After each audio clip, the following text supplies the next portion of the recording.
Okay, so this is lesson 2 is a review on how to start a story or a narrative. We went through this with the summer reading when you wrote your sequel or alternative ending, so I'm going to go fairly quickly through this one.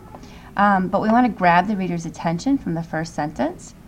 By the end of the third paragraph, the reader should know who the narrator is, the main character of the story, and the situation or conflict. So we'll have to keep that in mind as we're starting your stories. There are 9 ways listed here to start a story. The first is an it was, it is, this is type of start. So he was gathering dirty laundry when bombs started falling. It was early on the morning of December 7th, 1941. So telling us when it is. The second way is a viewpoint on life, so some type of philosophy. If truth was a crayon and it was up to me to put a wrapper on it and name its color, I know just what I would call it, dinosaur skin. So that's kind of like a life philosophy way of starting. You start mid-action, right? Gathering dirty laundry, woke with a jolt. The man gave a final pat to the ground. You can start with dialogue, right? So try to eat something well. Tomorrow's a big day after all. You can start, and then this was from Snow Like Ashes, black. Where? I can't tell. So you have a conversation. You're starting with a conversation here. You can do a setup. There was a hint of wind coming over the top of the stone walls and through the barbed wire sky on the day Alex Stone was to be purged. So we're setting up the story, the main conflict, the fact that Alex was to be purged and he was unwanted. And this is how the Red Pyramid starts.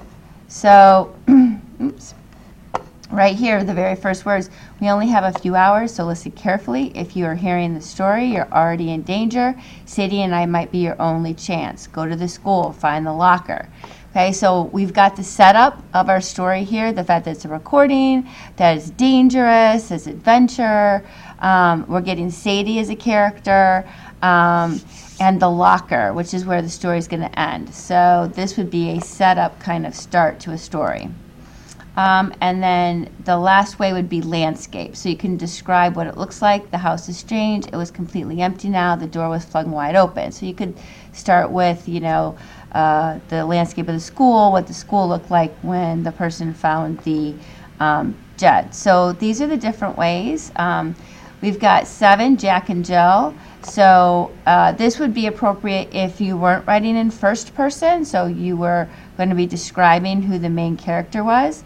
Not really appropriate for our purposes because you are writing in first person, but these last 2 are options.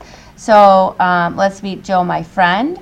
So as the primary narrator of a story, perhaps your character is introducing us to someone else. So my twin sister Bay and I passed beneath the brown turquoise. And again, that's kind of what Carter did, right? Sadie and I did this, right? So you're introducing not just yourself, but also a second person. And then the I am statement.